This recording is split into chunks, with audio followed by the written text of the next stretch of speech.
இன்று கண்ட எகிப்தியனை என்றுமே இனி காண்பதில்லை. இன்று கண்ட எகிப்தியனை என்றுமே இனி காண்பதில்லை. இஸ்ரவேலை காக்கும் உறங்கவில்லை. சொல்லு. இஸ்ரவேலை காக்கும் தேவன் உறங்கவில்லை, தூங்கவில்லை. இன்று கண்ட எகிப்து சொல்லுங்க வாய் திறந்து. என்றுமே இனி காண்பதில்லை. இன்று கண்ட எகிப்தியனை என்றுமே இனி காண்பதில்லை. இஸ்ரவேலை காக்கும். சொல்லுங்க. தூங்கல, உறங்கல. இஸ்ரவேலை காக்கும் தேவன் உறங்கவில்லை, தூங்கவில்லை. தண்ணீரை நீ கடக்கும் போது கண்ணீரை அவர் துடைத்திடுவார். தண்ணீரை கடக்கும் போது கண்ணீரை அவர் துடைத்திடுவார். வெள்ளம் போல சத்ரு வந்தால் ஆவியால் கொடியேற்றிடுவார்.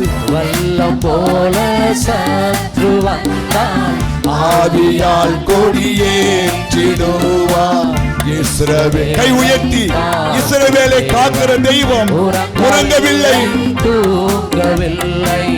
இஸ்ரவேலை காக்கும் தேவன் உறங்கவில்லை, தூங்கவில்லை. கசந்தமாரா மதுரமாகும், வசந்தமாய் என் வாழ்க்கை மாறும். நம்பிக்கை சொல்லு. மதுரமாகும், வசந்தமாயும் வாழ்க்கை மாறும். கண்ணீரோடு நீ விதைத்தால் கெம்பீரமாய் அறுத்திடுவாய். கண்ணீரோடு நீ விதைத்தால் கெம்பீரமாய் அறுத்திடுவாய். இஸ்ரவேல் சொல்லு. இஸ்ரவேலை காக்கிற ஆண்டவர் இன்னும் உயிரோடு இருக்கிறார், இன்னும் ஜீவிக்கிறார். இஸ்ரவேலை காக்கும் தேவன் உறங்கவில்லை, தூங்கவில்லை. பாதை உந்தன் கூடாரத்தை அணுகாமல் காத்திடுவார். பாதை உந்தன் கூடாரத்தை அணுகாமல் காத்திடுவார். பாதையிலே காக்கும்படிக்கு தூதர்களை அனுப்பிடுவார். பாதையிலே காக்கும்படிக்கு தூதர்களை அனுப்பிடுவார். இஸ்ரவேலை காக்கும் சொல்லுங்க வாய் திறந்து. தூங்கல. இஸ்ரவேலை காக்கும் தேவன் உறங்கவில்லை, தூங்கவில்லை. சோர்ந்து போன உனக்கு அவர் சத்துவத்தை அளித்திடுவார். சோர்ந்து போன உனக்கு அவர் சத்துவத்தை அளித்திடுவார். கோரமான புயல் வந்தாலும் போதகத்தால் தேற்றிடுவார். கோரமான புயல் வந்தாலும் போதகத்தால் கை உயர்த்தி. தேற்றிடுவார். இஸ்ரவேலை காக்கும் தேவன் உறங்கவில்லை, தூங்கவில்லை. இஸ்ரவேல் சொல்லுங்க நல்ல வாய் திறந்து. தேவன் உறங்கவில்லை, தூங்கவில்லை. தண்ணீரை நீ கடக்கும் போது கண்ணீரை அவர் துடைத்திடுவார். தண்ணீரை நீ கடக்கும் போது கண்ணீரை அவர் துடைத்திடுவார். வெள்ளம் போல சத்ரு வந்தால் ஆவியால் கொடியேற்றிடுவார். வெள்ளம் போல சத்ரு வந்தால் ஆவியால் கொடியேற்றிடுவார். இஸ்ரவேல் சொல்லுங்க. இஸ்ரவேலை காக்கிற தேவன் உறங்குவதும் இல்லை, தூங்குவதும் இல்லை. இஸ்ரவேலை காக்கும் தேவன் உறங்கவில்லை, தூங்கவில்லை.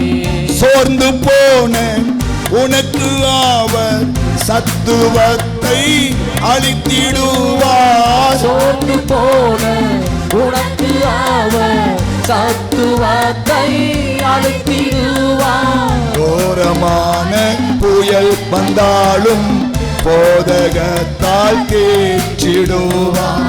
கோரமான புயல் வந்தாலும் போதகத்தால் தேற்றிடுவார். இஸ்ரவேலை காக்கிற தெய்வம் உறங்கவில்லை தூங்கவில்லை. இஸ்ரவேலை காக்கும் தேவன் உறங்கவில்லை தூங்க. சொல்லுங்க, இஸ்ரவேலை காக்கும் தேவன் உறங்கவில்லை தூங்கவில்லை. இஸ்ரவேலை காக்கும் தேவன் உறங்கவில்லை தூங்கவில்லை. ஹல்லேலூயா. ஆண்டவராகிய இயேசுவின் நாமத்திலே இந்த காலை ஆராதனைக்கு வந்திருக்கிறவங்களை வாழ்த்துகிறேன். நீங்கள் இங்கே வந்திருப்பது எத்தனை உண்மையோ அதே போல ஆண்டவர் இயேசுவும் உங்களை சந்திக்க, உங்களை ஆசீர்வதிக்க, உங்களை உற்சாகப்படுத்த, உங்களை கனப்படுத்த இயேசு வந்திருக்கிறார். கைதறி அவரை நாம் வரவேற்கலாமா?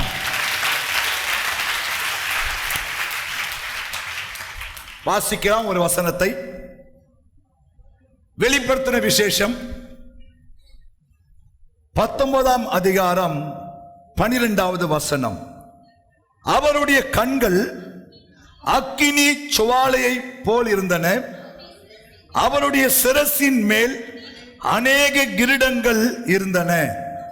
அவருக்கே அன்றி வேறு ஒருவருக்கும் தெரியாத ஒரு நாமமும் எழுதி இருந்தது. ஹல்லேலூயா. கையை தட்டுங்க பார்க்கலாம். அப்போஸ்தலனாகிய யோவான், கவனிங்க, நிமிர்ந்து பார்க்கணும். அப்போஸ்தலனாகிய யோவான் தெரியுமா? அப்போஸ்தலனாகிய யோவான் தெரியுமா உங்களுக்கு? தெரியாதா?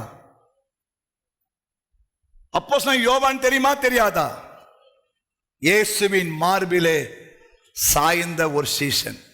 வேற எந்த சீஷனுக்கும் இல்லாத ஒரு பாக்கியம் இந்த யோவானுக்கு தேவன் கொடுத்தார். ஆமென். ஒரு நம்பிக்கைக்கு உரிய ஒரு சீஷன்.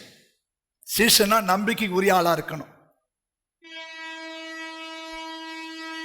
இயேசுவின் நம்பிக்கைக்கு உரிய சீஷன். எப்படி பாசங்க சொல்றீங்கன்னு கேட்டீங்கன்னா, இயேசுவோடு கூட 12 சீஷர் இருந்தாலும் இயேசு இந்த உலகத்தை விட்டு போகும் முன்பாக அவர் ஏறக்குறைய 500 சீஷர்களை இயேசு உருவாக்கி இருக்கிறார்.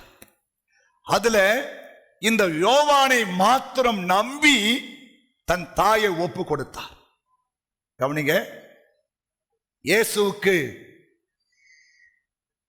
சகோதரர்கள் இருக்கிறாங்க, சகோதரி இருக்கிறாங்க.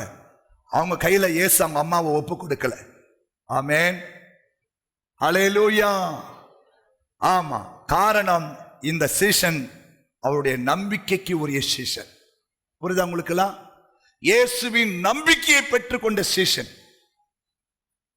கால வாரவன் இல்லை, குழி வெற்றவன் கிடையாது. ஆமென். அப்படிப்பட்ட எண்ணமே வரக்கூடாது. கிறிஸ்து இயேசுவில் இருந்த சிந்தை நமக்குள்ள இருக்கணும். ஆமென். சீஷத்துவத்தில் வளரணும். அவருடைய குணாதிசயம் நமக்குள்ள வளரணும். அந்த சீஷன் சுவிசேஷத்தை நிமித்தமும் இயேசு கிறிஸ்துவின் நிமித்தம் வருகிற உபத்திரவத்தின் நிமித்தமும் பத்மு என்ற தீவிலே அவன் தனித்து விடப்பட்ட சூழ்நிலையில ஒரு கர்த்தருடைய நாளிலே யோவான் தேவ தரிசனங்களை பார்க்க தேவன் அவருக்கு கிருபை செய்தார். ஆமென் சொல்லுங்க. அப்போது இனி நடைபெற போகிற, உலகத்துக்கு வரப்போகிற பல காரியங்களை தேவன் தரிசனமாக யோவானுக்கு வெளிப்படுத்துகிறார். அதுதான் வெளிப்படுத்தின விசேஷம். வேற எந்த மதத்திலும் மார்க்கத்திலும் சொல்லப்படாத சத்தியங்கள் இந்த வெளிப்படுத்தின விசேஷத்துல தேவன் சொல்லி இருக்கிறார். கைதட்டுங்க பார்க்கலாம்.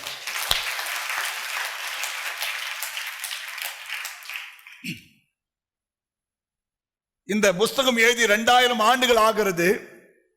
டிவி கண்டுபிடிப்பான்னு இதில் போட்டிருக்கு.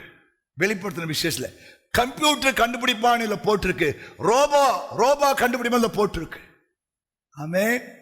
பாருங்க, 2000 ஆண்டு முன்னாடி எழுந்த இந்த புஸ்தகம் இப்போதான் கம்ப்யூட்டர் கண்டுபிடிச்சாங்க, இப்போதான் டிவி கண்டுபிடிச்சாங்க, இப்போதான் ரோபோட் கண்டுபிடிச்சிருக்காங்க. ஆனா இதெல்லாம் வரும் என்று ஆண்டவர் ஏற்கனவே இந்த புஸ்தகத்தின் வழியா சொல்லி இருக்கிறார்.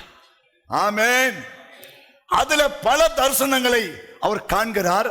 அதுல ஒரு தரிசனம் ஆண்டவராகிய இயேசு கிறிஸ்துவின் முகத்தை பார்க்கிறார், அவருடைய சுபாவத்தை பார்க்கிறார், அவருடைய தலையை பார்க்கிறார். அவருடைய தலையில அநேக கிரீடங்கள் இருப்பதை பார்க்கிறார். ஆமென், ஹல்லேலூயா. இந்த வருஷத்துல கவனிங்க, இந்த வருஷத்துல நான் ஒரு ஆத்மாவை சந்தித்து அந்த ஆத்மாவை ஆதாயப்படுத்தி அவங்களுக்கு ஞானஸ்தானம் கொடுத்திருக்கிறேன்னு சொல்றாங்களா? சற்று கை வைத்து காட்டுங்க பார்க்கலாம். இந்த வருஷத்துல நான் ஒரு ஆத்மாவை சந்தித்து, வாமா வாங்க வாங்க, அப்புறம் யாரு? தாத்தா வா. அப்புறம் யாரு? இந்த வருஷத்துல 3 பேர் ஆயிடுச்சு, இன்னும் 2 பேர் வேணும். இந்த வருஷத்துல வாமா, இன்னும் போதும் 5 மெம்பர்ஸ்.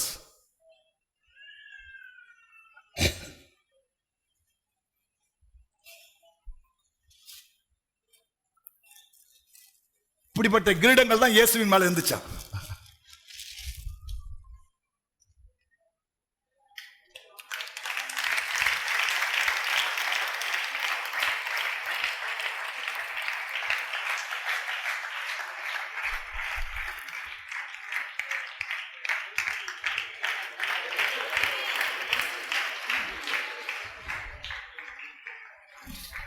திருப்பி பண்ணுமா?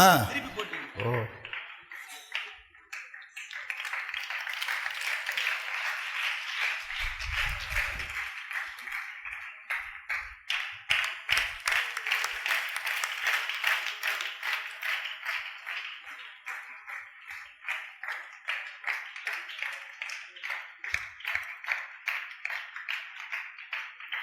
திரும்பி நில்லுங்க.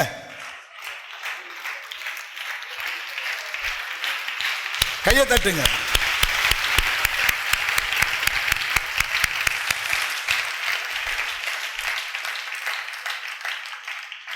அவங்க பார்க்க எப்படி இருக்கு?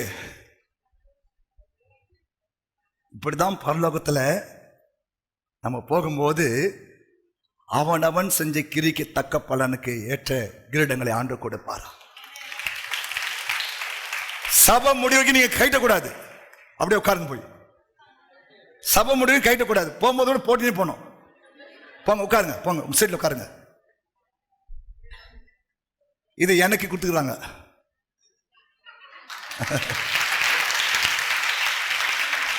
ஹலோ, ஏன் இதெல்லாம் சொல்றேன்னு தெரியுமா?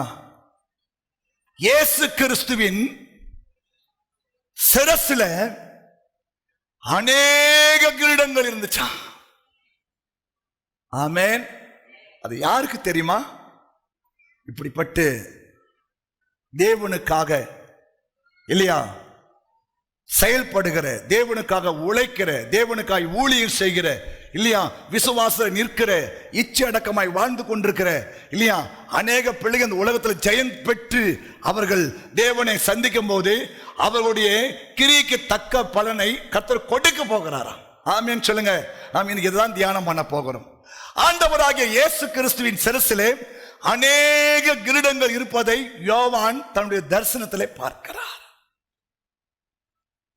நினைக்கிறேன் ஒரு லட்சக்கணக்கான கோடிக்கணக்கான இல்லையா கிரீடங்கள் அவருடைய தலைமையில இருப்பதை பார்க்கிறார். ஆமென், ஹல்லேலூயா. வேதத்திலேயும் பல கிரீடங்கள் உண்டு என்பதை வேதம் தெளிவாய் சொல்லுகிறது. எஸ்தர் 2:17 பார்த்தோம்னா ராஜ கிரீடம் என்று சொல்லப்பட்டிருக்கிறது. நீதிமொழிகள் 4:7-9 பார்த்தோம்னா இல்லையா அங்கே மகிமையின் கிரீடம் என்று போட்டிருக்கு. லேவியராகும் 21 அதிகாரம் 12 பார்த்தோம்னா அபிஷேக கிரீடம் என்று போட்டிருக்கிறது. ஏசாயா 62:3 பார்த்தோம்னா அலங்காரமான கிரீடம் என்று போட்டிருக்கிறது.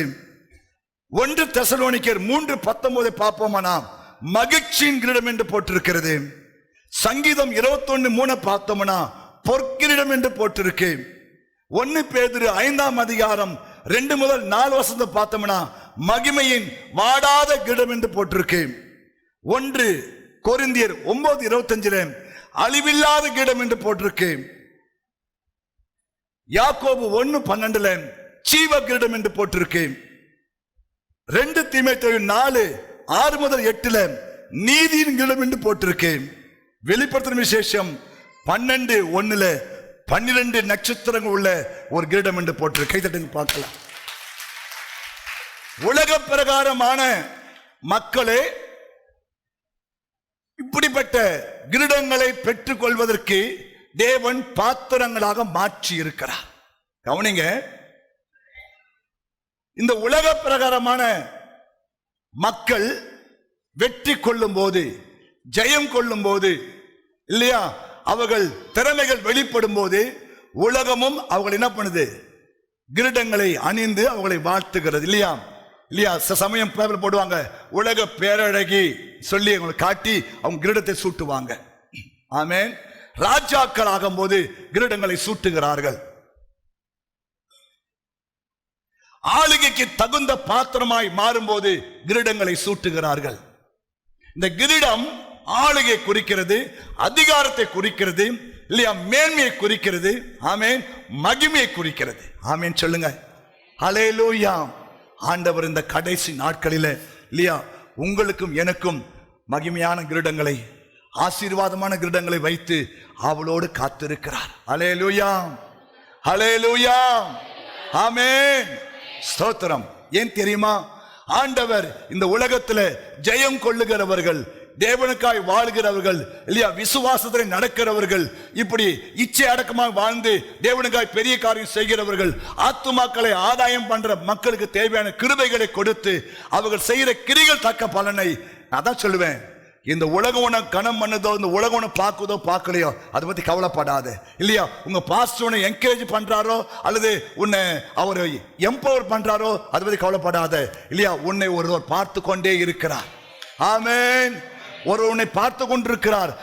அவன் செய்த கிரிக்கு தக்க பலன் என்னோட கூட வருகிறது என்று சொன்ன ஆண்டவர், அந்த தேவனை நம்பி அந்த தேவனுடைய வார்த்தையை விசுவாசித்து இல்லையா நீங்கள் உண்மையா இருந்தீங்கன்னா, நீங்கள் இந்த உலக வாழ்க்கையிலும் சரி, நீங்கள் இந்த உலகத்தை விட்டு உன்னத வாழ்க்கை ஆரம்பிக்கும் போது கூட ஆண்டவர் உங்களை கனம் பண்ணுவதை கர்த்தர் உங்களை பார்த்து ஆசீர்வதிப்பார். ஹல்லேலூயா. பாடுகள் வழியாதான் பரலோக ராஜ்யத்தை சொந்தரிக்க வேண்டும். எதுவுமே நம்புறீங்க? ஹல்லேலூயா. சும்மா கிரீடம் கிடைச்சிடாது நமக்கு. இப்ப உங்களை கொஞ்சம் பேருக்கு முன்னாடி நான் உங்களை அப்படி ஹானர் பண்ணேன். பரலோகத்தில் கோடா கோடி மக்கள், கோடா கோடி பசுத்தவான்கள் இல்லையா, கோடா கோடி தூதர்கள் முன்பாக தேவன் உங்களை என்னையும் கனம் பண்ணும் போது நம்ம உள்ள எவ்வளவா சந்தோஷப்படும், நம்ம உள்ள எவ்வளவா பூரிப்படையும். கொஞ்சம் யோசித்து பாருங்க. ஆமென் சொல்லுங்க. இல்லையா, இந்த கிரீடத்தை உங்க மேல வைக்கும் போது என்ன சந்தோஷப்படுறோம். ஆமென். இப்படின்னு தெரிஞ்சா நான் கை தூக்கிட்டு போன பாஸ்டர், நீங்க இப்படிலாம் செய்வீங்க, எல்லாம் டக்கு டக்குன்னு செய்யறாள். ஹல்லேலூயா. அப்பப்போ ஆண்டு ஞாபகப்படுத்து பாரு. நம்ம போட்டு உட்காந்து பாரு, பாரு ராசாத்தி மாதிரி ராணி மாதிரி இது பாரு. ஸ்தோத்திரம். ஹலோ, பரலோகத்தில் எப்படி இருக்கும் யோசித்து பாருங்க. ஏன் நம்ம இன்னைக்கு இந்த செய்தி தியானம் பண்ண போறோம் தெரியுமா? அடுத்த வாரம் நமக்கு ஒரு பெரிய வெற்றியின் நாள், திருவிழாவின் நாள். ஹல்லேலூயா, ஆமென். அந்த நாளுக்கு உங்களை எம்பவர் பண்ண முடியாத தான் ஆண்டவர் இந்த செய்தியை பேச முடியாது சொன்னார். ஆமென் சொல்லுங்க. அநேகருக்கு என்ன பெரிய ஆத்ம ஆதாயம், ஏற்கனவே பண்ணி என்ன பிரயோஜனம் இல்லையா, என்ன கண்டுட்டேன், ஒன்றும் காண மாட்டேன். ஒரு நாள் வரும், அன்னைக்கு அதுதான் உனக்கு வெளிப்படும். ஆமென். இந்த உலகத்தில் உன்னை யாரும் ஒன்றும் கண்டுக்க மாட்டாங்க. நீ எத்தனை ஆத்ம ஆதாயம் பண்ணலாம், அப்படியா தோத்திரம் போன்னு சொல்லி சார் பாஸ்டர். கொஞ்சம் எம்பவர் பண்ணார் பார்ப்பேன் இல்லையா, பண்ணவே மாட்டாரு. ஏன் தெரியுமா? இயேசு சொன்னாரு, இயேசு அழகா ஒரு வார்த்தை சொன்னார், எடுத்து வாசிங்க. ஏன் நான் உங்களை என்கரேஜ் பண்றது கிடையாது தெரியுமா? அது எனக்கு பழக்கங்கள ஒண்ணு. ரெண்டாவது, வேதம் சொல்லுகிறது, மத்தேயு எழுதின புஸ்தகம், உன் பலன் அடைந்து தீர்ந்தாயிற்று, உன் பலன் அடைந்து தீர்ந்தாயிற்று. வாசிங்க பார்க்கலாம். மனுஷர் காண வேண்டும் என்று அவர்கள் முன்பாக உங்கள் தர்மத்தை செய்யாதபடிக்கு எச்சரிக்கையாயிருங்கள். செய்தால் பரலோகத்தில் இருக்க உங்கள் பிதாவினிடத்தில் உனக்கு பலன் இல்லை. ஆகையா நீ தர்மம் செய்யும் போது மனுஷரால் புகழப்படுவதற்கு மாயக்காரர் ஆலயங்களிலும் வீதிகளிலும் செய்வது போல உனக்கு முன்பாக தாரை ஊதுவியாதே. அவர்கள் தங்கள் பலனை அடைந்து தீர்ந்ததென்று மெய்யாகவே உங்களுக்கு சொல்லுகிறேன். புரியுதாமா? இப்ப நீங்க அடுத்த வாரம் ஒரு 10 ஆத்மா இட்டுன்னு வரீங்க வச்சுங்களேன். மாஸ்டர் 10 ஆத்மா இட்டு, அப்படியாம்மா தோத்திரம் போ. என்ன பாஸ்டர் சப்புன்னு அமிச்சிட்டீங்க? அடைந்து தீர்ந்தாயிற்று. இப்போ உனக்கு அப்படியா உனக்கு ஒரு சால்வை போட்டு கட்டி பிடிச்சி உனக்கு பண்ணா இந்த இதோட போச்சு, உனக்கு கிரீடம் இருக்காது. ஹல்லேலூயா, ஆமென். எத்தனை அப்படிலாம் நம்புறீங்க? நம்புறீங்களா இல்லையா? இதுதான் உண்மை. அதுதான் யாரையுமே நான் என்ன பண்ண கூடாதுமா, வாழ்த்ததும் கிடையாது, தாழ்த்துறதும் கிடையாது. வந்தையா யாருக்கு செய்ய போற, வந்தையா வேலை செஞ்சியா போயினே தோத்துறோம். அப்ப என்ன லாபம்? பரலோகம் தான். எப்படி தெரியும்? பைபிள் மூலமா தான் தெரியும். பரலோகம் உண்டு இல்லைன்னு எப்படி தெரியும்? பைபிளை படி. ஏசப்பா சிரசில அநேக கிரீடங்கள் இருக்கிறது. ஏசப்பா சிரசில அநேக கிரீடங்கள் இருக்கிறது. ஆமென். அது ராஜ கிரீடமோ, அது அழிவில்லாத கிரீடமோ இல்லையா, நீ செஞ்ச கிரிக்கு தக்க பலன் இல்லையா, ஆண்டவர் தன் சிரசில் இருக்கிற கிரீடத்தை எடுத்து உனக்கு சூட்டும் போதுதான் பரலோகத்தின் தெய்வம் உன்னை குறித்து சந்தோஷப்படுவார். எத்தனை நம்புறீங்க? ஹல்லேலூயா. சரி, பல கிரீடங்களை பார்த்திருக்கிறோம். அது ஒரு கிரீடத்தை மாத்திரம் உங்களுக்கு மையமா சொல்லி நான் ஜெபிக்க விரும்புகிறேன். வாசிக்கலாம். நீதிமொழிகளின் புஸ்தகம் 4ஆம் அதிகாரம் 7 முதல் 9 வசனங்கள். ஞானமே முக்கியம், ஞானமே முக்கியம். ஞானத்தை சம்பாதி, ஞானத்தை சம்பாதி. எண்ணத்தை சம்பாதித்தாலும், எண்ணத்தை சம்பாதித்தாலும் புத்தியை சம்பாதித்துக்கொள். புத்தியை சம்பாதித்துக்கொள். நீ அதை மேன்மைப்படுத்து. எதை மேன்மைப்படுத்து? ஞானத்தை மேன்மைப்படுத்து. அது உன்னை மேன்மைப்படுத்தும். நீ அதை தழுவிக்கொண்டால், நீ அதை தழுவிக்கொண்டால் அது உன்னை கனம் பண்ணும். அது உன்னை கனம் பண்ணும். அது உன் தலைக்கு, அது உன் தலைக்கு அலங்காரமான முடியை கொடுக்கும். முடியை கொடுக்கும். அது மகிமையான கிரீடத்தை உனக்கு சூட்டும். Praise God. நிமிர்ந்து உட்காருங்க பார்க்கலாம்.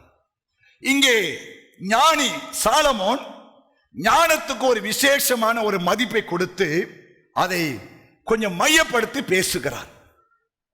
ஞானமே அவசியம். எதை சம்பாதிக்கிறோ இல்லையோ ஞானத்தை சம்பாதி. ஏன்னா அதுதான் உன்னை என்ன பண்ணுமா, மேன்மைப்படுத்தும். அதுதான் உனக்கு அலங்காரமான முடியா இருக்கும். அதுதான் உனக்கு மகிமையான கிரீடமாய் மாறும். ஆமென் சொல்லுங்க.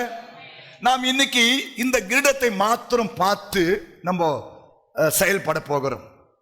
ஆண்டவர் சொல்றாரு, ஒரு பல கிரீடம் ஒன்று சொன்ன, ராஜ கிரீடம், அழிவில்லாத கிரீடம், பொற்கிரீடம், அலங்கார கிரீடம் இல்லையா, இப்படி ஏகப்பட்ட கிரீடங்கள் இயேசுவின் சிரசிலே வைத்திருக்கிறார். ஆமென். ஒவ்வொரு கிரீடத்துக்கும் ஒரு கிரியை இருக்கிறது.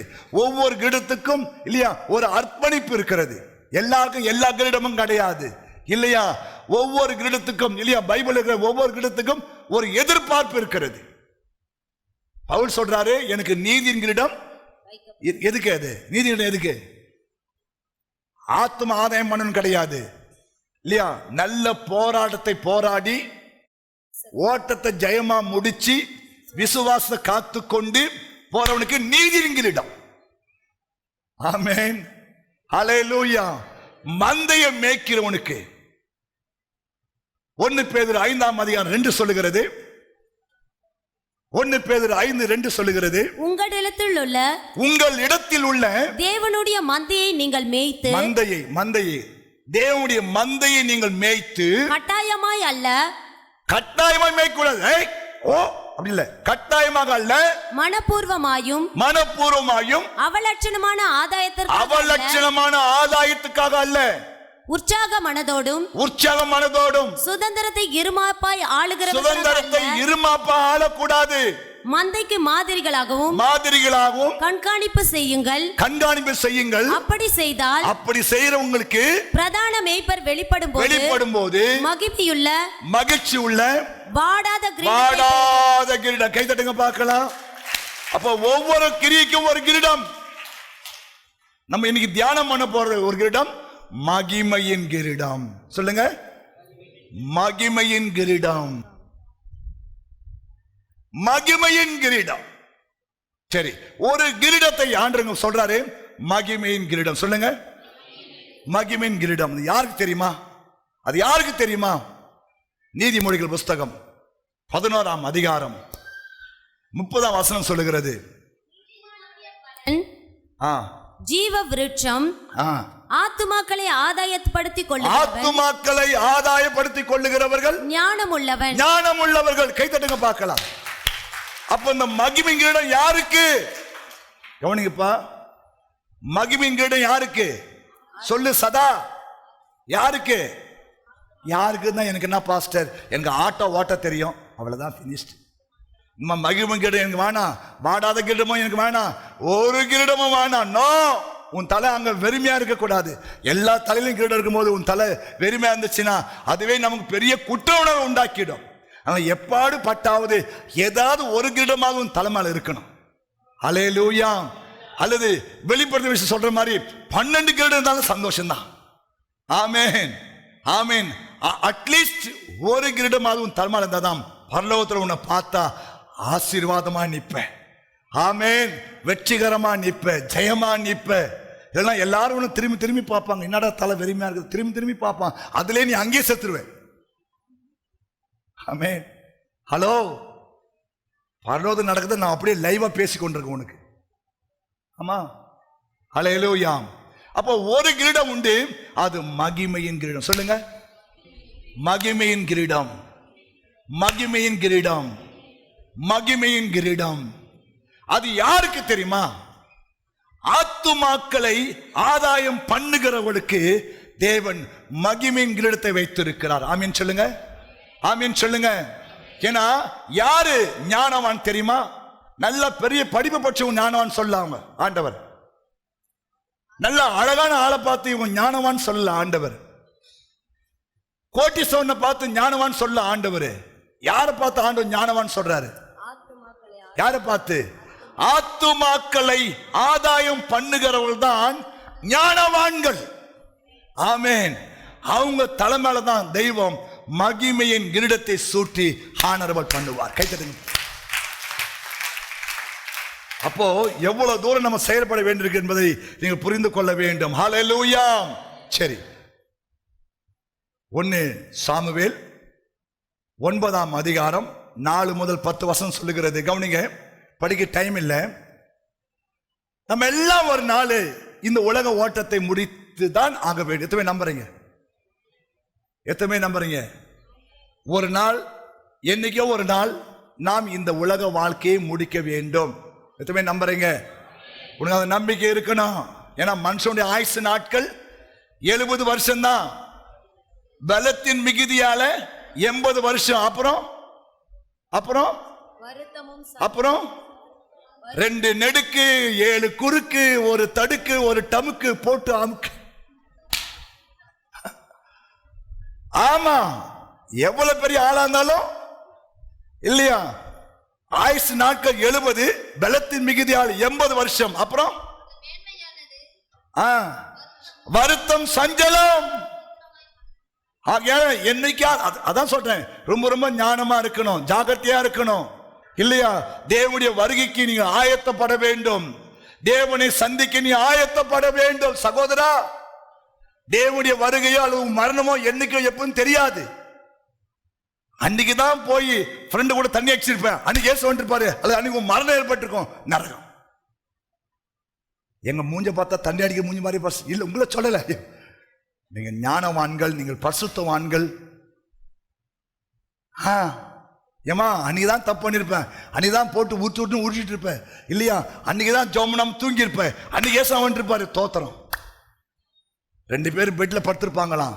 ஒரு ஆள் தான் பரலோகம் போவானா, ஒரு ஆள் கைவிடப்படுவானா. அது யாருன்னு தெரியல, யாருன்னு தெரியல. அது ஒண்ணு நீயா இருக்கலாம், இல்ல நானா இருக்கலாம். ஆமேன். ஆனா என் ஆசை குடும்பமா பரலோகம் போகணும்னு ஆசை எனக்கு. ஆமேன் சொல்லுங்க. சரி, பைபிள் சொல்லுது, நம்ம பரலோகத்துக்கு போறதுக்கு முன்னாடி லூக்கா எழுதின புஸ்தகத்தில் நம்ம வாசிக்கிறோம். வாசிங்க, லூக்கா எழுதின புஸ்தகம் 16வது அதிகாரம் 9ஆம் வசனம். நான் உங்களுக்கு சொல்லுகிறேன், நான் உங்களுக்கு சொல்லுகிறேன், நீங்கள் மாளும்போது, நீங்கள் சாகும்போது, உங்களை நித்தியமான வீடுகள். கவனிங்க, நீங்கள் சாகும். ஏன் பாஸ்டர் சாவு பத்தியே பேசுறீங்க? கிறிஸ்து எனக்கு ஜீவன், சாவு எனக்கு ஆதாயம். ஐயா, சாவு ஒரு ஆதாயம். எத்தனை நம்புற? ஆமா.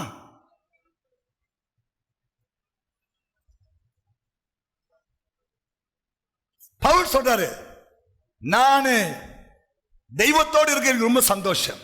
இந்த தேகத்தை விட்டு பிரிந்து தேவனோடு இருக்கதான் எனக்கு ஆசை. உனக்கு என்ன ஆசை?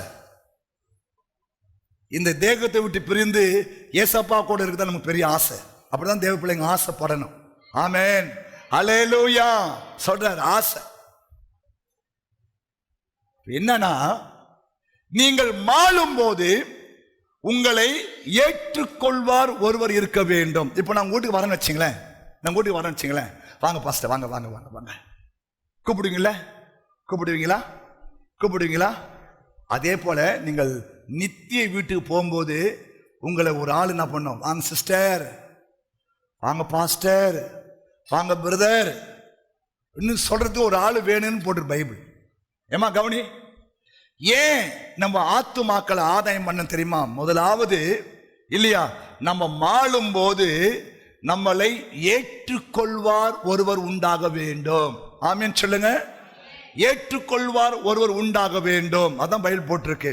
நீங்கள் மாளும் போது உங்களை ஏற்றுக்கொள்வார் ஒருவர் உண்டாக வேண்டுமானால் நீங்கள் ஆத்துமாக்களை ஆதாயம் பண்ண வேண்டும். ஹல்லேலூயா, ஆமென் சொல்லுங்க. ஒரு முறை சவுலுடைய கழுதை காணாமல் போய் விடுகிறது. கவனிங்க, சவுலுடைய வீட்டு கழுதை காணாமல் போகுது. அப்பா கூப்பிட்டு, டே தம்பி, நம்ம வீட்டு கழுதை காணாமல் போயிடுச்சு, ஆகையால நீயும் நம்முடைய வீட்டு வேலைக்காரனும் போய் கழுதையை தேடி கண்டுபிடிச்சு வாங்கப்பான்னு சொல்லி அனுப்புறாங்க. அவரும் அப்பாவுடைய வார்த்தை கீழ்ப்படிந்து கழுதையை தேட போகிறார். நாட்கள் ஆகிவிட்டது. பைபிள் போட்டிருக்கு, கழுதை மேல இருந்த கவலை போய் இப்ப பிள்ளை மேல கவலை வந்துருச்சு. அப்பாவுக்கு சொல்றான், அப்பா நம்ம மேல கவலைப்படுவாரு, நம்ம திரும்பி போயிடலான் சொல்றாங்க. கவனிங்க, இந்த ஊர்ல ஒரு திருதர்சி இருக்கிறாரு, நாம் அவரை அணுகினால் நம்முடைய கழுதையை குறித்து சொல்லுவாருன்னு. அப்போ சொல்றான், நம்ம கிட்ட ஒண்ணுமே இல்லை, நாம் எப்படி அவரை சந்திப்போம்? ஆமென். சகோதரா கவனி, ஒரு உலக பிரகாரமான ஒரு ஒரு ஊழியக்காரனை சந்திப்பதற்கே சவுல் நடுங்குகிறான். நம்ம கிட்ட ஒண்ணுமே இல்லை. வாசிக்கலாமா? 1 சாமுவேலின் புஸ்தகம் 9ஆம் அதிகாரம் 4 முதல் 10 வசனங்கள். அப்படியே அவன் எப்பிராயிம் மலைகளையும் சலிஷா நாட்டையும் கடந்து போனான். அங்கே அவைகளை காணாமல் சாலிம் நாட்டை கடந்தார்கள், அங்கேயும் காணவில்லை. பென்யமீன் நாட்டை உருவ கடந்தும் அவைகளை காணவில்லை. அவர்கள் சூப் என்னும் நாட்டிற்கு வந்தபோது சவுல் தன்னோடு இருந்த வேலைக்காரனை நோக்கி, என் தகப்பன் கழுதிகளின் மேலுள்ள கவலையை விட்டு நமக்காக கவலைப்படாதபடிக்கு திரும்பி போவோம் வா என்றான். அதற்கு அவன், இதோ இந்த பட்டணத்திலே தேவனுடைய மனுஷன் ஒருவர் இருக்கிறார், அவர் பெரியவர், அவர் சொல்லுகிறதெல்லாம் தப்பாமல் நடக்கும், அங்கே போவோம், ஒருவேளை அவர் நாம் போக வேண்டிய வழியை நமக்கு தெரிவிப்பார் என்றான். அப்பொழுது சவுல் தன் வேலைக்காரனை பார்த்து, நாம் போனாலும் அந்த மனுஷனுக்கு எண்ணத்தை கொண்டு போவோம், நம்முடைய பைகளில் இருந்த தின்பண்டங்கள் செலவழிந்து போயிற்று, தேவனுடைய மனுஷனாகிய அவருக்கு கொண்டு போகத்தக்க காணிக்கை நம்மிடத்தில் ஒன்றும் இல்லையே என்றான். ஒரு சாதாரணமான ஒரு ஊழியக்காரனை சந்திக்கிறதுக்கு, நாம் அவரை சந்திப்பதற்கு நம்மகிட்ட ஒன்றுமே. ஏமா கவனி, இந்த நிலை உனக்கு வரக்கூடாது இல்லையா? நாம் தேவாதி தேவனை சந்திக்க போறோம் இல்லையா? உனக்காக தன் கடைசி சொட்டு ரத்தத்தையும் கொடுத்த தெய்வத்தை சந்திக்க போகிறோம். அவரை சந்திக்க போகும்போது வெறுங்கைய போவியா?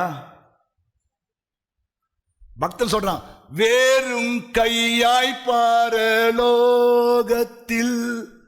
வந்திடேன் இயேசுநாதா, ஆத்தும ஆதாயம் செய்திடவே ஆசீர் பொழிந்தருளும். ஆமென். எருங்கையா போகக்கூடாது. உனக்கு ஆண்டு இவ்வளோ ஆயுஷ்நாளை கூட்டி கொடுத்திருக்கிறாரு, இவ்வளோ நன்மை செஞ்சிருக்கிறாரு, நீங்க யாருக்காவது புரோஜனமா இருக்கீங்களா? எந்த ஒரு மக்களையே பார்த்து அவங்கள கர்த்தருக்குள்ள நடத்தி இருக்கீங்களா? சத்தியம் சொல்லி இருக்கீங்களா? அவங்கள ஆத்தும ஆதாயம் பண்ணியிருக்கீங்களா? யோசித்து பாருங்க, இல்லையா? ஏன்னா நீங்கள் நானும் மாளும் போது நம்மளை வரவேற்க ஒரு ஆள் காத்திருக்க வேண்டும். அல்லேலூயா.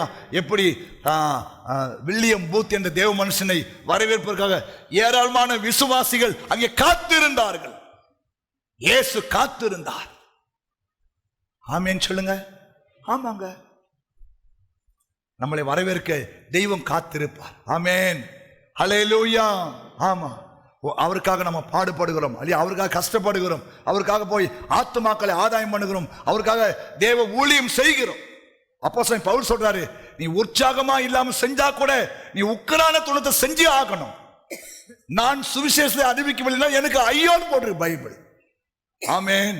ஒவ்வொரு நாளும் நம்ம பலதரப்பட்ட மக்களை சந்திக்கிறோம், பார்க்கிறோம், பேசுகிறோம், இல்லையா? ஒருவருக்காவது இயேசு பத்தி நம்ம சொல்லி இருக்கிறோமா? ஏமா கவுனி, அவன் கணக்கு கேட்பார். எத்தனை நம்புறீங்க? அல்லேலூயா. நீங்கள் பெரிய ஊழியக்காரனா இல்லாம இருக்கலாம், அல்லது வேதாகம கல்லூரி படிச்ச ஆளா இல்லாம இருக்கலாம், இல்லையா? உனக்கு ஏசப்பா அன்பு இருக்கு, இல்லையா? பவுல் சொல்றாரு, கிறிஸ்துவின் அன்பு உன்னை நெருக்கி ஏவ வேண்டும். அல்லேலூயா. ஆமென். ஏன்னா கவனிங்க, இன்னைக்கு நீ பார்க்கிற அந்த சகோதரனை நாளைக்கு நீ பார்ப்பாயோ பார்க்க மாட்டாயோ. அதனால இன்றைக்கே ரட்சணின் நாள், இன்றைக்கே அனுக்கிரகமான நாள் என்பதை புரிந்து கொண்டு, இல்லையா, உங்களுக்கு தெரிந்த மக்களை ஆண்டவருக்குள்ள நடத்த ஆரம்பிங்க. ஹல்லேலூயா. ஆமென் சொல்லுங்க. ஆமென் சொல்லுங்க. ஏன் தெரியுமா? ஆத்துமாக்களை ஆதாயம் பண்ற மக்களுக்கு தான் தேவன் ஒரு மகிமையான கிரீடத்தை சூட்ட காத்திருக்கிறார். ஆமென் சொல்லுங்க. ஆமா, எனக்கெல்லாம் ஆத்துமா ஆதாயம் பண்றதுல ரொம்ப தீவிர பசி உண்டு.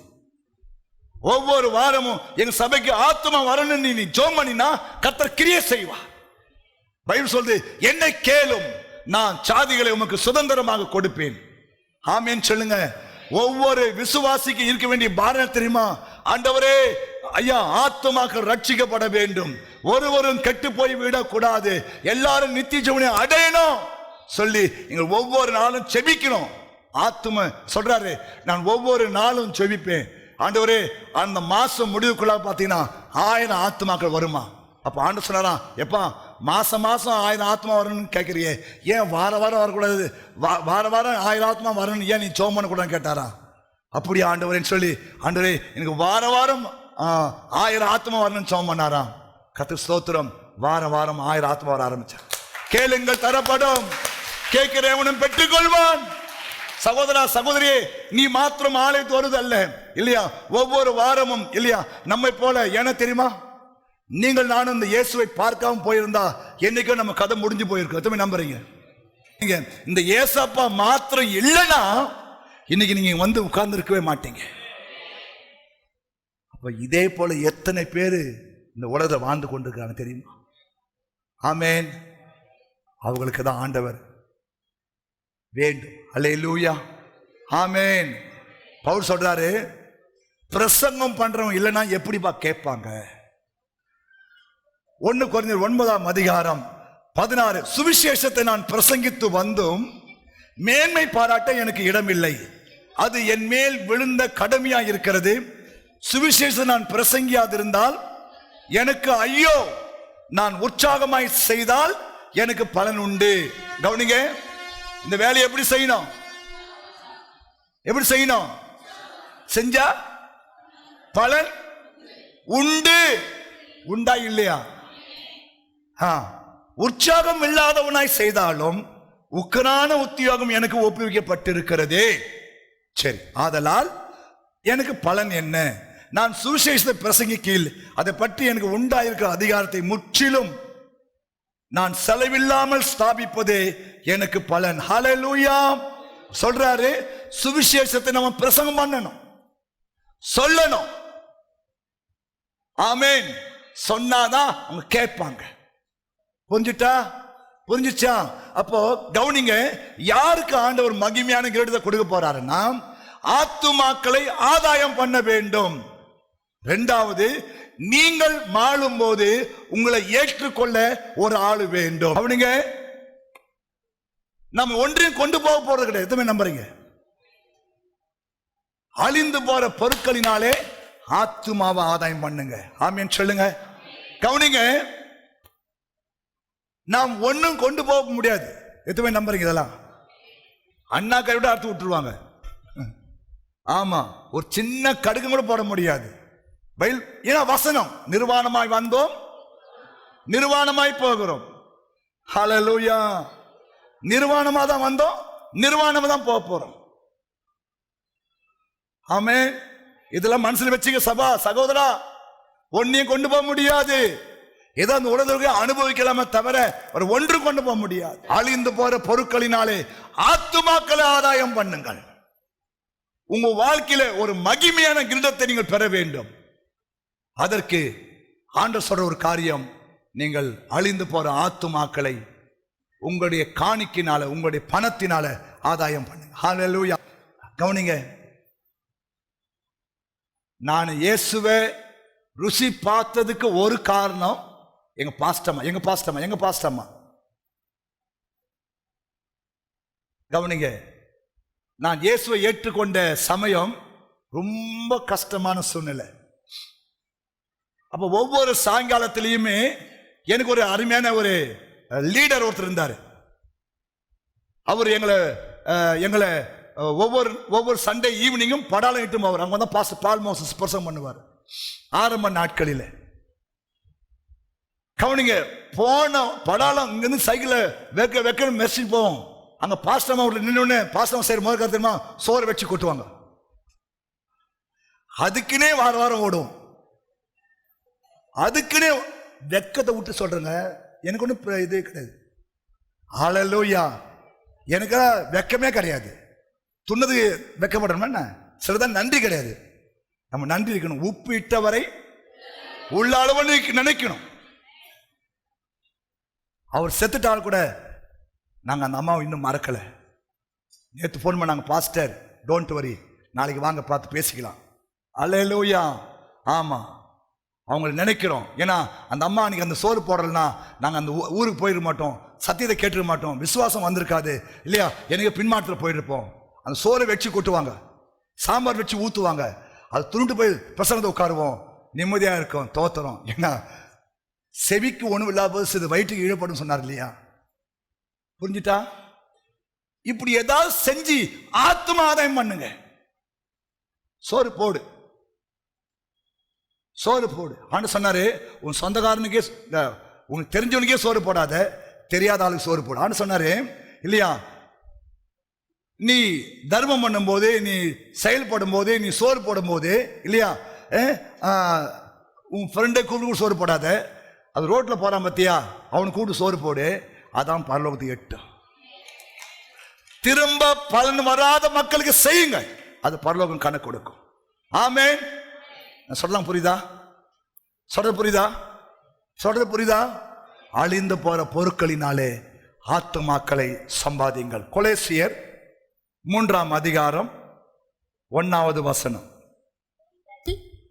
கிறிஸ்துவுடனே கூட எழுந்ததுண்டானால், நீங்கள் கிறிஸ்துவுடனே கூட எழுந்தது உண்டானால், கிறிஸ்து தேவனுடைய வலது பாரிசத்தில் வீற்றிருக்கும் இடத்திலுள்ள மேலானவைகளை தேடுங்கள். கவனிங்க, நீங்கள் கிறிஸ்துவுடனே கூட எழுந்தது உண்டானால், கிறிஸ்து தேவனுடைய வலது பாரிசத்திலே வீற்றிருக்கும் இடத்தில் உள்ள மேலானவைகளையே நீ நோக்குங்கள். ஆமென் சொல்லுங்க. கவனிங்க, ஞானம் என்ன தெரியுமா?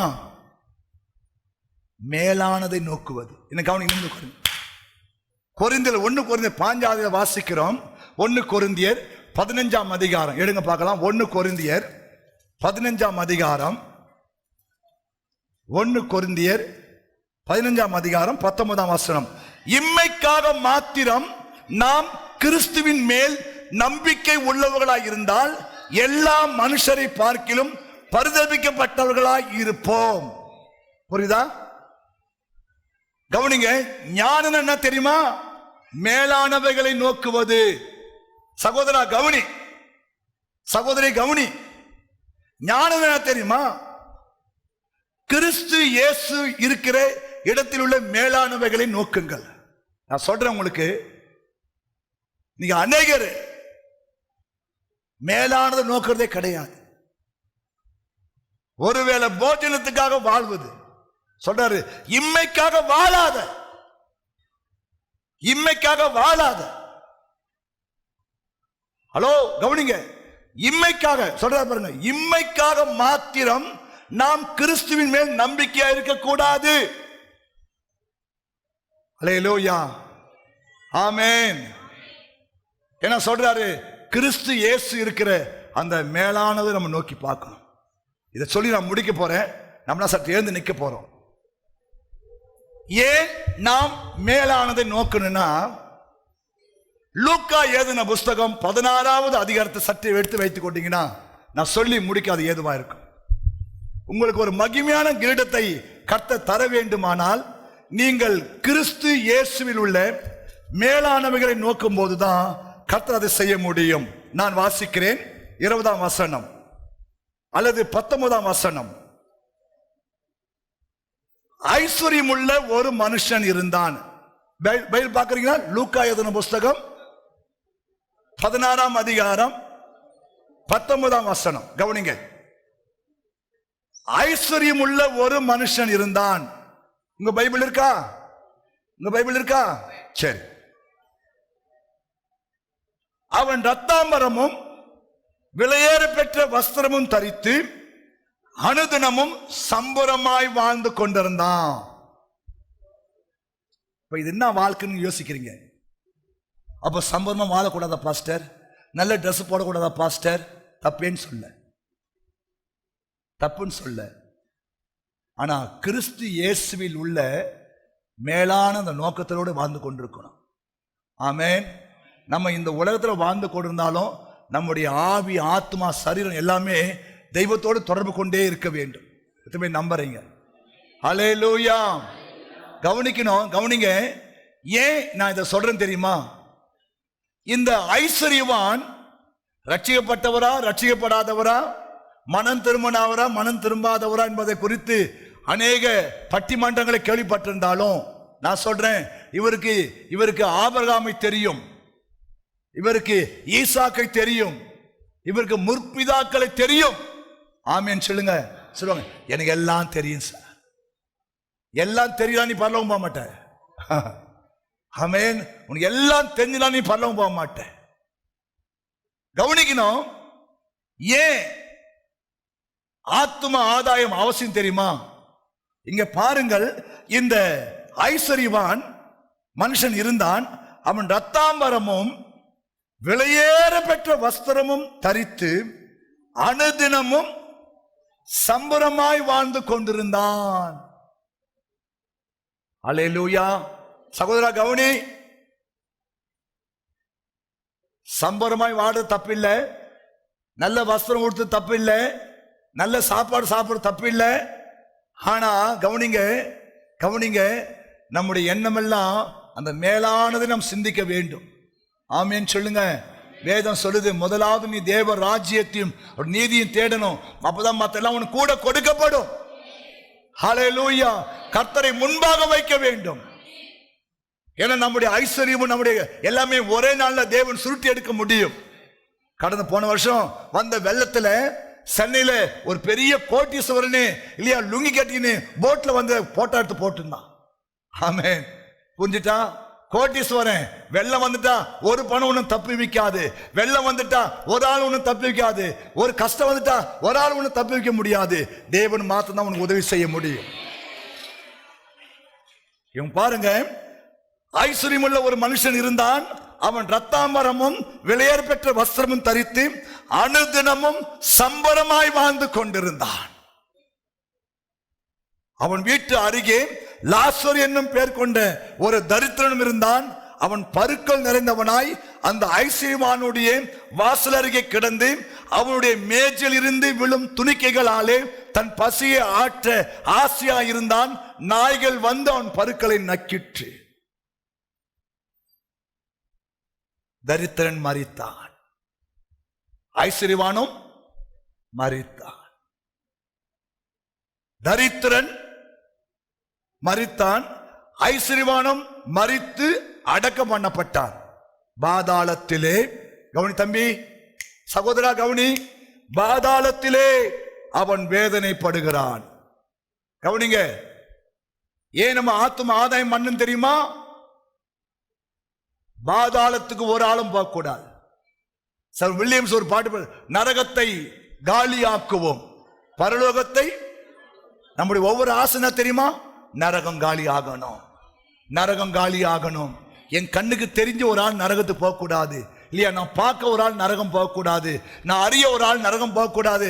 அந்த எண்ணம் உனக்குள்ள இருக்கணும். ஹல்லேலூயா, ஆமென். ஏனென்றால் நரகம் என்பது வேதனை நிறைந்த ஒரு இடம். நரகம் என்பது ஒரு வேதனை நிறைந்த ஒரு இடம். வேதம் அதான் சொல்லுகிறது இல்லையா? கண்களை ஏறெடுத்து தூரத்திலே ஆபிரகாமையும் அவன் மடியிலே லாசரையும் கண்டான்.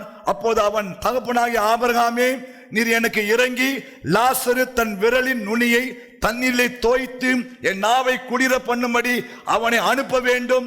இந்த அக்கினி சுவாலையிலே வேதனைப்படுகிறேனே என்று கூப்பிட்டான். அதற்கு ஆபிரகாம், மகனே. ஆபிரகாம் மகனின் அர்த்தம் இவரு இயேசுவை அறிந்தவரு, முற்பிதாக்களை அறிந்தவரு, தேவனை அறிந்தவரு. ஆனா இல்லையா, சம்பந்தமே இல்லாம வாழ்ந்து கொண்டிருந்தார். நான் சொல்லட்டுமா, உனக்கும் தெய்வத்துக்கும் சம்பந்தம் இருக்கணும், தினந்தோறும் சம்பந்தம் இருக்கணும். ஹல்லேலூயா, ஆமா. 1000 பணம் வரும், 1000 லக்ஸரி வரும், 1000 சுகம் வரும், சொந்தம் வரும். ஆனா தேவனை மறக்க கூடாது. தேவனை மறக்கிறவர்களே மறக்கவே கூடாது. ஹல்லேலூயா, ஆமென் சொல்லுங்க. ஆமா, ஏன்னா இவன் மறந்ததுனால்தான் நரகத்துக்குள்ள தள்ளப்பட்டுட்டான். கவனிங்க, சொல்றாரு, ஆபிரகாம் மகனே, நீ பூமியிலே உயிரோடு இருக்கும் காலத்திலே உன் நன்மைகளை நீ அனுபவித்தாய், லாசரும் அப்படியே தீமைகளை அனுபவித்தான்.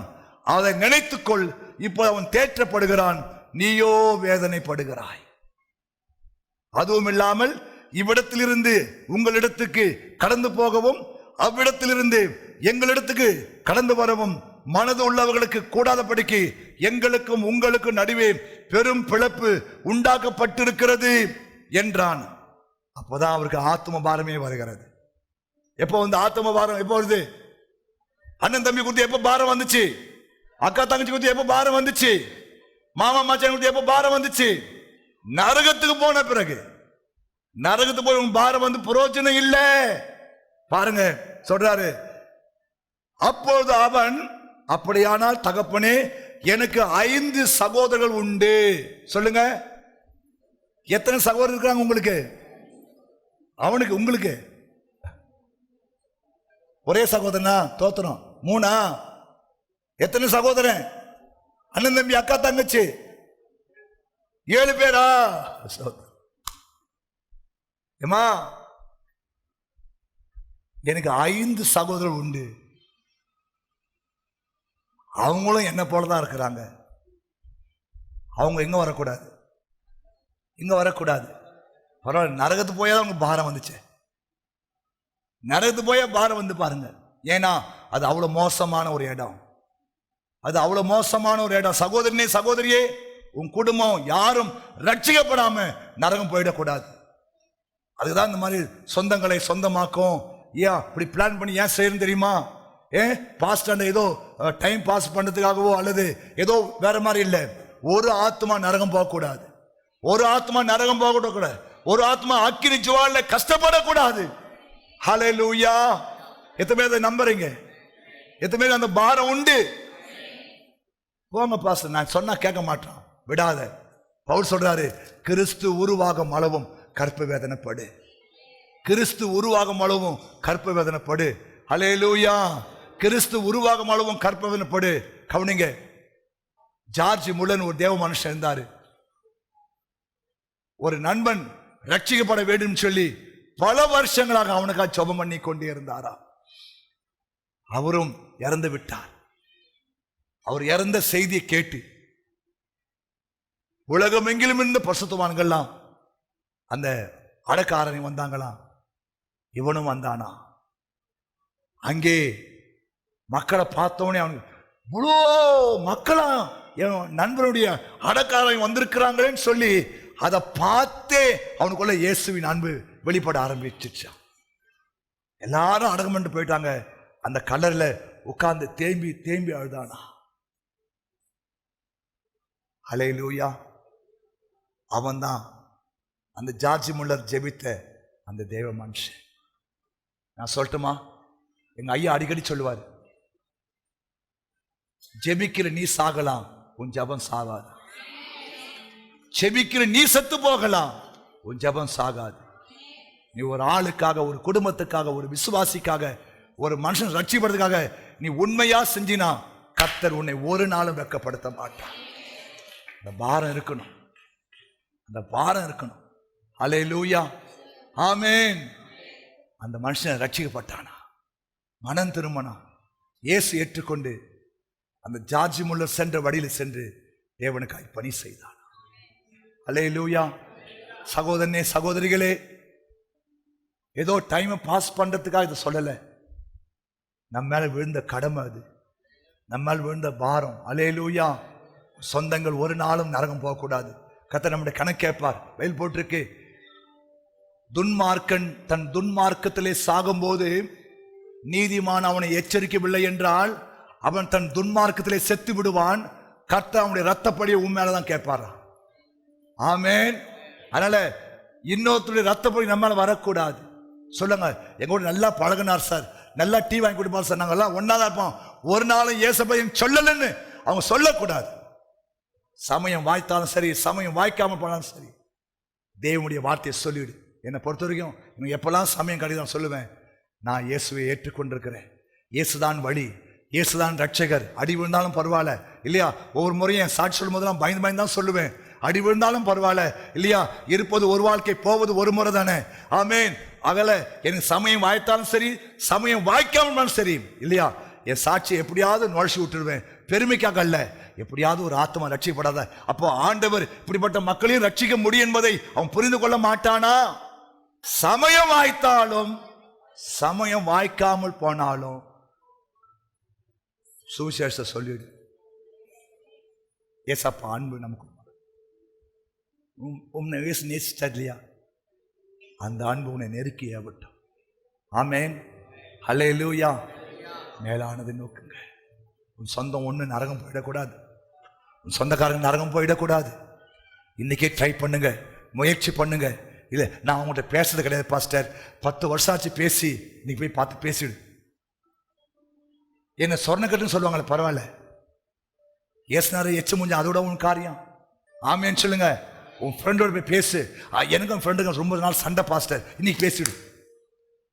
ஏன்னா உன் ஃப்ரெண்டு நரகம் போயிட்டா கர்த்தர் உன்கிட்ட கணக்கு கேட்பாரு. துன்மார்க்கன் தன் துன்மார்க்கத்திலே செத்துட்டானா அவன் ரத்தப்படியெல்லாம் உன் மேல தான் கேட்பாரு. அல்லேலூயா. உன் வீட்டுக்கு எதிர இருக்கிறவங்க, கூட வேலை செய்யறவங்க, படிக்கிறவங்க, யாரா இருந்தாலும் சரி, ஒருவராகிலும் இயேசு இல்லாமல் மரிக்க கூடாது. ஒருவராகிலும் ஏன் தெரியுமா, இது மதம் மாற்றுவதற்காக அல்ல இல்லையா. அவங்களுடைய முடிவு சமாதானமா இருக்க வேண்டும். அவங்க முடிவு வேதனை இல்லாமல் இருக்க வேண்டும். ஹல்லேலூயா. பரலோகம் சந்தோஷப்பட வேண்டும். ஆமென். ஞானம் என்ன தெரியுமா, ஒரு பாவி மனம் திரும்பினா பரலோகம் சந்தோஷம். ஹல்லேலூயா. நினைக்கிறீங்க 1000 பேர் வந்தா பாச சந்தோஷமா? இல்ல, பரலோகத்து சந்தோஷம். 1000 பேர் வந்தா யாருக்கு சந்தோஷம்? ஏமா 1000 புதிய ஆத்துமாக்கள் அடுத்த வாரம் வந்தா யாருக்கு சந்தோஷம்? சொல்லு, யாருக்கு சந்தோஷம்? ஒரு பாவி மனம் திரும்பினா பரலோகத்துல மிகுந்த சந்தோஷம். நம்ம ஆசைலாம் பரலோகத்தை சந்தோஷப்படுத்துவதுதான். ஆமென். நீ எந்த அளவுக்கு பரலோகம் சந்தோஷப்படுறியோ பரலோகம் உன்னை சந்தோஷப்படுத்தும். ரகசியம் அதாங்க. நீ பரலோகத்தை சந்தோஷப்படுத்தும் போது பரலோகம் உன்னை ஏமாற்றாது. அதை உண்மையா செய், கட்டாயமா செய்யாத, உற்சாகமா செய், அவலட்சண ஆதாயத்துக்காக செய்யாத, அன்போடு செய். சில பேர் அவலட்சணமான ஆதாயத்துக்காக இவ்வளவு செஞ்சினா பலன் கிடைக்காது, உனக்கு கிரீடம் எடுபட்டு போயிடும். இருமாப்பா செய்யாத, அன்போடு செய் இல்லையா. பலன் கொடுக்கிறவர் வரப்போகிறார், பலன் கொடுக்கிறவர் வரப்போகிறார். எத்தனை நம்புறீங்க? வரும்போது அவன் செஞ்ச கிரியைக்கு தக்க பலனை தம்மோடு கொண்டு வருவார். ஆமென். கவனிங்க, ஆத்துமாக்களை ஆதாயம் பண்ணுகிறவர்கள் ஞானவான்கள். அந்த ஞானவான்களுக்கு தான் ஆண்டவர் மகிமையின் கிரீடத்தை வைத்து இருக்கிறார். ஆமென் சொல்லுங்க. அந்த ஞானவான்கள் ஆண்டவர் மகிமையின் கிரீடத்தை வைத்திருக்கிறார். அல்லேலூயா. புரியுதா? இது சாதாரணமான கிரீடம். அவருடைய கிரீடத்தில் மாணிக்க கற்கள் இல்லையா, வைர கற்கள், அப்படி பூட்டப்பட்ட கற்கள் இருக்கும். எத்தனை நம்புறேன்? நம்மளைய பைபிள் நம்ப மாட்டியா? சோத்திரம். என் வார்த்தைக்கு நடுங்கு, என் வசனத்துக்கு நடுங்கு. அல்லேலூயா. இதை போடணும்னு நேற்று ஆவியான் சொன்னாரு, போட்டுட்டோம். இதை செய்யணும்னு சொன்னாரு, செஞ்சுட்டோம். அவ்வளோதான். இதே போலதான்ப்பா நாங்கள் செய்வேன்னு மக்களுக்கு காட்டுன்னு சொன்னார். அல்லேலூயா. இதே போல தான் எனக்காக செயல்படுகிறவர்கள், ஊழியம் செய்கிறவர்கள், ஆத்தும ஆதாயம் பண்ணுறவங்க, சாட்சியாக வாழ்கிறவங்க, எனக்காக விசுவாசத்தை காத்து கொண்டவங்களாம் இப்படிப்பட்ட கிரீடங்களை நான் சூட்டுவேன். நம்புறியா? கண்ணை மூடி கை உயர்த்தி ஆண்டவரே கிருபைத்தார். ஓடுகிறேன், நான் ஓடுகிறேன், இயேசுவுக்கா நான் ஓடுகிறேன். சொல்லுங்க. அல்லேலூயா, அல்லேலூயா, அல்லேலூயா, அல்லேலூயா. பரம அழைப்பின் பந்தய பொருளுக்கா நான் லக்கை நோக்கி ஓடு. இதான் பரம அழைப்பின் பந்தய பொருள். பரம அழைப்பின் பந்தய பொருளுக்கா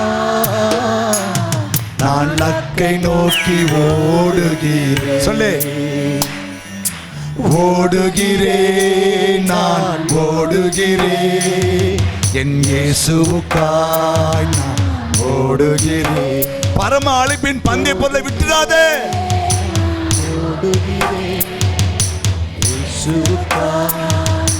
கை உயர்த்தி அல்லேலூயா, அல்லேலூயா, அல்லேலூயா, அல்லேலூயா. ஓரா பாபா. அல்லேலூயா, அல்லேலூயா. உணர்ந்து பாடுங்க. அல்லேலூயா, அல்லேலூயா. லாபமான அனைத்தையுமே நான் நஷ்டம் என்று கருதுகிறேன். லாபமான அனைத்தையும் நான் நஷ்டம் என்று கருதுகிறேன். இயேசு ராஜாவின் இந்த வேலைக்காக மகிழ்ச்சியுடன் நான் ஓடுகிறேன். இயேசு ராஜா இந்த வேலைக்காக மகிழ்ச்சியுடன் கரங்களை உயர்த்தி ஓடுகிறேன். அல்லேலூயா, அல்லேலூயா,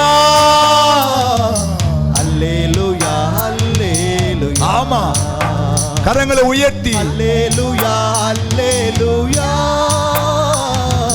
அல்லேலூயா, அல்லேலூயா. எத்தனை தான் இடர்கள் வந்தாலும் விசுவாசத்திலே நிலைத்திருப்பேன். எத்தனை இடர் வந்தாலும் விசுவாசத்தை விடாதிருங்கள். நீதியின் கிரீடத்தை ஆண்டு வைத்திருக்கிறார். எனக்காக அப்பா நியமித்த இந்த பாதையிலே நான் ஓடுகிறேன். உனக்கு ஒரு பாதை நியமித்திருக்கிறார், அதுல ஓடு. நியமித்த இந்த பாதையிலே ஆமா, கரங்களை உயர்த்தி அல்லேலூயா, அல்லேலூயா, அல்லேலூயா. Praise the Lord Jesus. அல்லேலூயா, அல்லேலூயா, அல்லேலூயா, அல்லேலூயா. என் மணவாளன் இயேசு ராஜாவை நான் காணவே வாஞ்சிக்கு. இப்பவே ஆசையா இருக்கு. என் மணவாளன் இயேசு ராஜாவை நான் காணவே வாஞ்சிக்கிறேன். என் ஆசையெல்லாம் என் இயேசுதானே, அவர் பொன்முகமா நான் பார்க்கணுமே. என் ஆசையெல்லாம்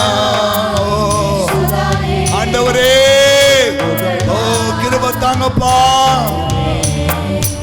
அல்லேலூயா. கரங்களை உயர்த்தி உண்மையாக அல்லேலூயா அல்லேலூயா ஆமென். அல்லேலூயா சகோதரா சகோதரியே, பரம அழைப்பின் பந்தய பொருளுக்கா நான் கையை நோக்கி ஓடுகிறேன். பரம அழைப்பின் பந்தய பொருளுக்காக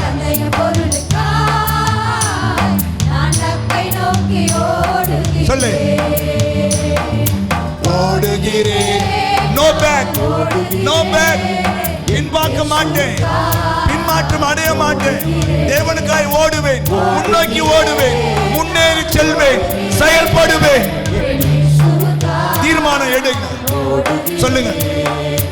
ஓடுகிறேன், நான் ஓடுகிறேன், என் இயேசுவுக்காக நான் ஓடுகிறேன். யாருக்காக ஓடாத? ஓடுகிறேன், உண்மையா ஓடு. ஓடுகிறேன், ஓடுகிறேன், நான் ஓடுகிறேன், என் இயேசுவுக்காக நான் ஓடுகிறேன். ஓ ஓடுகிறேன் எசப்பா, உமக்காய் இன்னும் ஓடணும்.